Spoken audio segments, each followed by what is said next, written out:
Selamat siang Bu. Siang, ya silakan duduk Pak. Ya, terima kasih Bu.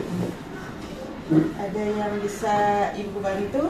Ya Bu, sebelumnya gini Bu, saya sedang menjalankan tugas dari guru penggerak dalam guru penggerak angkatan 8 untuk melakukan wawancara Bu mengenai pengambilan keputusan yang berbasis nilai-nilai kebijakan Bu. Nah, dalam modul 3.1 ini dalam tugas demonstrasi konseptual tentunya dalam pengambilan keputusan itu ada dua Ibu, antara lain dilema etika dan rujukan moral, di mana di dilema etika ini kita dihadapkan pilihan yang sama-sama benar nih. Kemudian kalau untuk yang dilema atau rujukan moralnya ini kita keputusan yang benar dan keputusan yang nilainya salah. Nah, dalam kasus-kasus atau permasalahan yang di 01, kira-kira bagaimana cara Ibu mengidentifikasi Bu apakah termasuk ke dilema etika atau ke rujukan moral? Oke, baik, terima kasih. Kalau yang Ibu selama menjadi kepala sekolah, memang kita ada dalam pengambilan keputusan itu ada dilema ya, baik itu ke etikanya atau ke moralnya. Nah, ke dalam etika kita pada waktu mengambil keputusan tentunya kita tidak bisa mengambil keputusan secara sepihak, tapi kita harus mengambil keputusan. Yang pertama adalah kita lakukan tentunya kita identifikasi dulu permasalahannya itu penyebabnya apa, siapa yang terlibat dalam permasalahan ini, dan dampaknya siapa yang terdampak dengan permasalahan ini. Itu kita identifikasi dulu. Setelah itu ya, kalau memang itu permasalahan yang berupa etika, yang karena dalam permasalahan berarti ada nggak cuma satu pihak tapi ada dua pihak atau lebih ya. Nah itu mereka kan akan beranggapan bahwa itu menurut mereka betul, menurut yang satunya juga betul. Dan etika ini biasanya memang kita berhubungan dengan juknisnya yang ada juga ya, peraturan yang ada ya. Nah, itu untuk pengambilan keputusan tentunya tadi bahwa kita harus mengidentifikasi dulu siapa yang terlibat dalam masalah ini dan bagaimana cara menyelesaikannya. Nah, tentunya untuk penyelesaiannya ini ya kita tadi tidak bisa mengambil sepihak, kita akan melibatkan orang-orang yang memang terdampak dalam permasalahan ini. Jadi kita, karena ini adalah sekolah, tentunya Ibu sebagai kepala sekolah akan mengajak guru maupun tenaga pendidikan di sekolah ini untuk berdiskusi tentang permasalahan yang ada ini. Nah, dari mereka tentunya mereka punya pendapat-pendapat, misalkan mungkin permasalahan yang berhubungan dengan anak, mereka kan mendapat tahu tentang bagaimana sih penyelesaian masalah yang anak seperti ini. Nah, itu kita minta masukannya. Setelah kita minta masukan mungkin dari pihak yang bermasalah dan pihak yang terdampak, misalkan dari anak itu sendiri bisa kita minta juga, kemudian dari orang tua juga kita bisa minta. Nah, setelah itu kita kumpulkan dari beberapa mereka masukan-masukan, pendapat-pendapat, baru kita selesaikan bersama permasalahan itu, kita diskusikan. Kira-kira dari permasalahan ini kita refleksikan permasalahan apa sih sebenarnya akar dari permasalahan ini ya. Nah, setelah kita ketemu akar permasalahannya, oh ternyata akar permasalahan ini yang menjadi penyebab utamanya apa. Nah, itu kita refleksi dulu. Kemudian setelah itu tentunya tahap berikutnya adalah kita bersama-sama mengidentifikasi ini kalau permasalahannya ini berarti ada yang juknis harus kita pakai ini. Kemudian ada juga yang memang kita berpendapat lain karena kita sebagai manusia tentunya ada rasa kemanusiaan kita ya, yang memang itu tidak bisa lepas dari diri kita. Nah, tadi udah masukan-masukan dari pihak lain sudah kita terima. Nah, kita minimalisir mana nih dari masukan ini kekuatannya apa, kemudian kelemahannya di mana. Setelah sama-sama semuanya kita ambil kekuatan, kelemahan, ternyata ada satu cara atau solusi untuk pengambilan keputusan yang memutuskan sesuatu itu yang memang minimalisir dari kelemahan. Jadi semua pihak bisa tenang dan bisa menerima semuanya. Berarti tadi melalui dengan identifikasi masalah dulu ya Bu ya, Iya, dicari akar penyebab masalahnya, kemudian juga mempertimbangkan dari berbagai pihak ya Bu. Utamanya tadi ada musyawarah juga, diskusi, kemudian pengambilan keputusan secara bersama. Nah, apakah yang selama ini Ibu lakukan dalam keputusan bersama ini sudah dirasakan sudah efektif Bu menurut Ibu? Ya. Kalau selama ini ya memang kita untuk efektif itu efektif ya. Tapi ada sisi lain mungkin kelemahannya pasti ada. Kalau pengambilan secara yang tadi identifikasi tentunya tidak bisa langsung seketika itu. Tapi kalau ini pengambilan keputusan yang memang urgent yang harus diambil seketika itu, kita mungkin tidak bisa dengan cara yang tadi identifikasi, kita manggil satu persatu.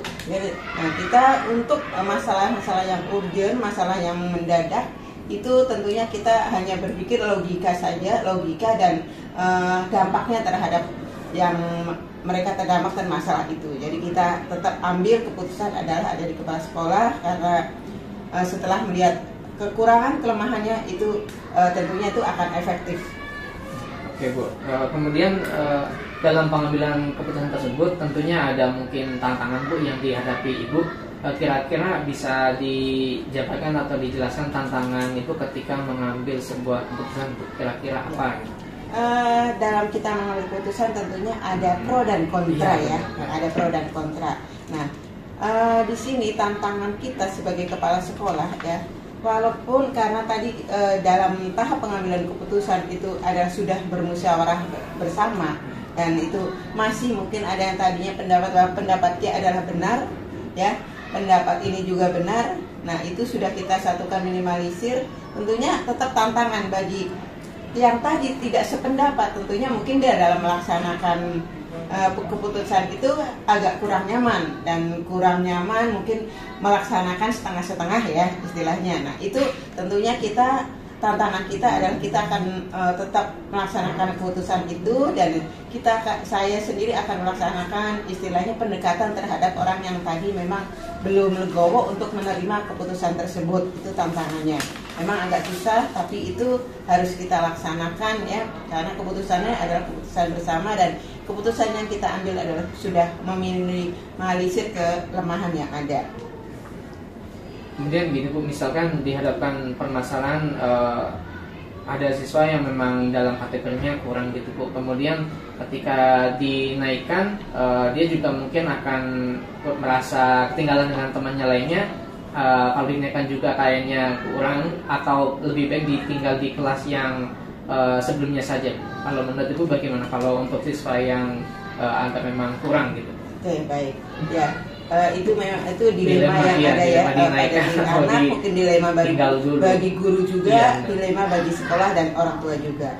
Nah, tentunya tadi kalau ada anak seperti itu, memang kita yang pertama kita lakukan ya, sebelum kita mengambil keputusan itu, kita harus yang tadi identifikasi karakteristik anak ini seperti apa, karena setiap anak adalah berbeda-beda ya. Sama juga dengan cara menangani anak pun berbeda-beda. Setelah kita pelajari karakteristik setiap anak pada tersebut, nah, ternyata anak tersebut memang tidak sesuai dengan apa yang kita harapkan ya, apa yang kita harapkan. Jadi kita kalau ada anak seperti itu, tentunya satu, yang kita lakukan pengambilan keputusan, kita berpatokan pada juknis yang sudah ada ya, juknis yang sudah ada, bahwa kalau anak kekurangan atau punya keunikan ini tentunya tidak memenuhi standar, dia tidak akan naik kelas. Tapi ya tadi kita juga sebagai manusia ya, kita harus memanusiakan manusia ya, sesuai dengan kodratnya. Nah, kodrat anak ini kan berbeda-beda tadi. Iya, benar. Cara dia menangkap, cara dia meresapi apa yang pembelajarannya sudah dilaksanakan berbeda-beda. Tentunya kita harus tahu penyebab anak ini apa. Ya, kita kerjasama atau kolaborasi juga dengan orang tua atau dengan kesehatan ya, memang dinas kesehatan, mungkin psikolog atau psikiater, penyebab dari anak ini mempunyai keunikan dari yang lain itu apa. Jadi kita tetap ya, kalau tadi bilang anak ini sebenarnya nggak boleh naik karena dia belum bisa baca. Ya, belum bisa baca, padahal ini sudah harus di kelas 3 harus sudah bisa baca. Tetapi setelah kita teliti, anak ini ternyata memang anak di bawah rata-rata. Nah, itu harus kita perhatikan juga.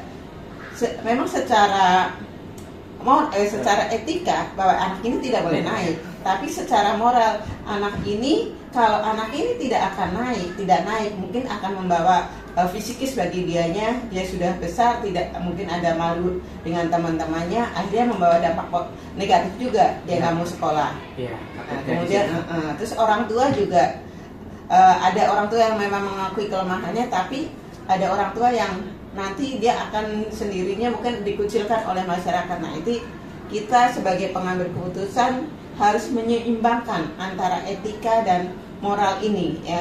Tidak bisa kita hanya menjalankan etika, karena kita bukannya manajer, bukannya perusahaan, tapi ini adalah kita pendidikan, membimbing. Jadi kita harus menyelaraskan antara etika dan moral. Jadi kita tetap identifikasi yang paling utama, apa penyebabnya, kenapa anak ini bisa seperti ini, tidak selaras dengan yang lain. Itu harus kita cari. Jadi keputusannya itu harus mengambil tindakan, dan dari pendapat-pendapat dan penelitian yang kita lakukan. Berarti lebih ke itu ya, tentang adanya kepedulian terhadap anaknya, Bu ya. Takutnya ditakutkan anak tersebut jadi malu, atau kemudian dampaknya bisa dia jadi tidak lanjut sekolahnya, Bu ya. Ya, betul Pak, karena itu akan membawa masalah baru ya. Justru akan menambah masalah baru kalau memang anak itu tidak dinaikkan, kecuali orang tuanya, oke, Bu, anak saya tidak usah naik terlebih dulu karena memang dia belum mampu. Nah, itu kesadaran orang tua. Tapi kalau memang ada itu ya seperti itu yang kita terapkan, kita mungkin tetap naik, tapi dengan koridor-koridor ya disesuaikan dengan kemampuan dia. Terima kasih atas jawabannya, Bu. Untuk selanjutnya, dari percakapan kita tadi, kira-kira pembelajaran apa yang mungkin bisa saya dapatkan atau bisa bermanfaat untuk saya ke depannya, Bu, dalam kita sebagai misalnya pemimpin untuk mengambil sebuah keputusan? Kita sebagai pemimpin, sebagai manajer dalam mengambil keputusan, tentunya kita tidak bisa mengambil keputusan secara sepihak, tetapi kita harus terlebih dahulu mengidentifikasi permasalahan yang ada, penyebabnya seperti apa langkah yang harus kita terapkan untuk meminimalisir kesalahan yang berikutnya atau meminimalisir dampak yang lebih lebar. Itu kita harus bermusyawarah, menyatukan satu pendapat, baru kita bisa memutuskan pendapat tersebut. Jadi pengambilan keputusan yang kita ambil harus ada, kita identifikasi tentang penyebabnya dan siapa yang terdampak. Yang kedua tentunya tadi bahwa kita mengambil keputusan tidak hanya berdasarkan etika, tapi moral kita juga harus tetap berperan di situ. Terima kasih, Bu, dari yang Ibu sampaikan. Mudah-mudahan nanti saya bisa mengambil pembelajaran, semoga bisa diterapkan ke dalam kedepannya untuk diri saya. Terima kasih ya atas waktunya, Bu ya. Terima kasih. Pamit, Ibu. Assalamualaikum, Ibu. Iya, Ibu. Terima kasih. Sebelumnya mau mengganggu. Saya adalah tugas demonstrasi konseptual dari calon guru angkatan 8. Bahwasanya saya ingin melakukan wawancara terkait pengambilan keputusan yang sesuai dengan nilai kebijakan universal. Pertama, saya memang sengaja di sini karena memang Ibu sudah beberapa tahun menjadi kepala sekolah, sehingga nantinya saya bisa mendapatkan pembelajaran untuk kepentingan saya ke depannya. Bagian ya, dalam pengambilan keputusan itu ada dua, dilema etika dan dilema moral. Di mana dilema etika itu kita dihadapkan sesuatu yang sama-sama benar, yang satunya benar, yang satu benar, kemudian kalau yang bukan moral berarti yang satunya benar, yang satunya salah. Oleh karena itu, bagaimana selama ini Ibu mengidentifikasi permasalahan yang terjadi di sekolah, khususnya di sekolah Kodong Kalongke 07? Apakah termasuk dilema etika atau yang rujukan moral? Dilema etika. Dilema etika, Bu ya. Jadi dihadapkan kedua-duanya itu nilainya benar, Bu ya. Untuk selama ini bagaimana cara Ibu dalam mengambil sebuah keputusan, Bu? Alurnya seperti apa? Ambil keputusan ya tergantung dari kasusnya. Tergantung dari kasusnya apa. Kalau misalkan memang kasusnya agak rumit, kita musyawarahkan. Tapi kalau misalkan itu keputusannya harus segera, itu biasanya saya putuskan sendiri atau paling menghubungi guru senior minta pendapatnya. Jadi tergantung seberapa urgentnya pentingnya gitu ya. Tergantung gitu. Terus dalam pengidentifikasi masalah atau penyelesaian masalah, Ibu mengidentifikasi siapa saja yang terlibat dalam permasalahan juga Bu? Dalam mengambil Contoh keputusan. kasus misalkan ada murid yang lost learning. Iya, benar. Nah, lost learning kan harusnya tidak naik kelas ya. Iya, benar. Tapi karena ada aturan lost learning itu setelah pandemi, anak-anak tidak dibolehkan untuk tinggal kelas. Iya. Nah, tetapi begitu dinaikkan menjelang naik kelas lagi ke kelas 5, anak itu hampir setahun di kelas 4 tidak pernah datang. Hampir setahun. Jadi itu kan bagi sekolah kan itu dilema ya. Iya, benar. Ditinggal kasihan, Iya. dinaikkan juga dia kasihan karena harus ngejar temannya, sementara dia sendiri mengalami lost learning, tidak bisa membaca sama sekali. Nah, akhirnya kita pelajari kasusnya. Yang pertama kita mencari informasi mengenai keluarganya melalui guru kelas. Kita hubungi keluarganya, mau keluarganya seperti apa. Nah, setelah itu kita mendapatkan informasi dari keluarga melalui wali kelas. Kepala sekolah menelpon pengawas. Setelah itu diberikan saran seperti apa, lalu kita rapat memanggil orang tua anak yang bersangkutan. Setelah itu baru kita ambil keputusan sama-sama bahwa orang tua bersedia untuk anaknya yang ditinggal. Dengan begitu kan tadi tidak ada rujukan ya, pengawas ya. Jadi kita tidak mengada-ngada untuk ditinggal anaknya karena keadaannya seperti itu. Berarti kurang lebihnya dalam suatu keputusan lebih baik dimusyawarahkan Bu ya. Betul. Memang agak rumit ya. Iya. Masalah itu harus dimusyawarahkan. Kemudian tantangan dalam pengambilan keputusan yang Ibu sering alami apa Bu tantangannya? Tantangannya rasa khawatir aja sih. Rasa khawatir ketika memimpin rapat itu ada anggota rapat yang kurang setuju dengan pendapat tersebut yang disepakati. Kemudian merasa kasihan juga sih kalau anaknya harus ditinggal sementara temannya udah naik kelas.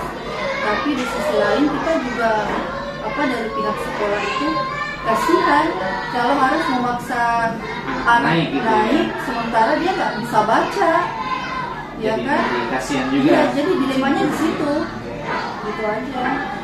Jadi dilema antara keadilan biar dia bisa tinggal dulu, kemudian rasa kasihan juga Bu ya di antara kedua itu ya. Terus dari keputusan yang tadi Ibu telah buat, kira-kira sudah efektif belum Bu dalam pengambilan keputusannya? Menurut saya sih sudah efektif. Kenapa? Karena yang pertama saya sudah memanggil orang tuanya berdiskusi ya kan. Wali kelas juga udah tahu. Atasan langsung saya pun juga sudah tahu, pengawas. Ya kan, saya sudah berdiskusi sebelumnya. Jadi saya rasa itu sudah bijak ya, yang paling bijak ya menurut saya. Dan sudah saya rapatkan juga dengan teman-teman di sekolah. Berarti udah teratasi juga Bu ya tantangannya gitu ya. Selanjutnya kira-kira ada ketika pengambilan keputusan udah Ibu buat nih. Nah kemudian Ibu merasa keputusan itu apakah udah tepat atau belum tepat gitu. Ibu pernah berpikiran seperti itu atau tidak? Tentang mengenai mungkin jangka panjangnya atau jangka pendek akibat dari keputusan yang diambil. Pernah ya? Ya, seperti kasus yang ini kemarin, anaknya naik apa enggak? Jadi saya sepakati bersama orang tuanya, rekan guru di sekolah bahwa si A ini ditinggal. Begitu saya sendiri merenung, aduh kasihan juga ya anaknya ya. Saya pikir jangka kedepannya nanti itu apakah anaknya itu nggak diolok-olok sama temannya, apakah itu nanti tidak menimbulkan gangguan mental tersendiri ya sama anaknya ya, kalau dikatain sama temannya kamu tinggal kelas atau apa. Nah di situ tuh saya ini sudah betul apa salah ya, tapi balik lagi saya diskusi lagi kadang sama teman atau sama atasan langsung pengawas, dan saya lebih dikuatkan bahwa tidak, itu sudah betul jalan yang ditempuh, keputusan yang diambil sudah betul, karena ini demi kebaikan anaknya. Jangan lihat bahwa anak itu nanti akan sedih karena ditinggal, tapi lihat kelanjutan masa depannya ketika dia sama sekali tidak mengerti apa-apa dan itu dipaksa terus untuk mengikuti. Takutnya malah tidak bisa mengikuti ya di kelas selanjutnya gitu Bu ya. Lalu pesan apa Bu nih, maksudnya buat saya ke depannya, misalnya kalau mau mengambil keputusan harus seperti ini, harus seperti ini. Pesannya buat iya, Pak pesan. Kira-kira apa Bu? Pesannya buat Pak Ahmad, paling ini sih Pak, saya berpesan ya, kalau mau mengambil suatu keputusan itu jangan langsung tergesa-gesa. Kalau memang itu masih ada waktu ya, tidak diharuskan Bu, kita butuh kebijakan nih sekarang, kita ngapain, kan biasanya ada kasus yang harus urgent ya.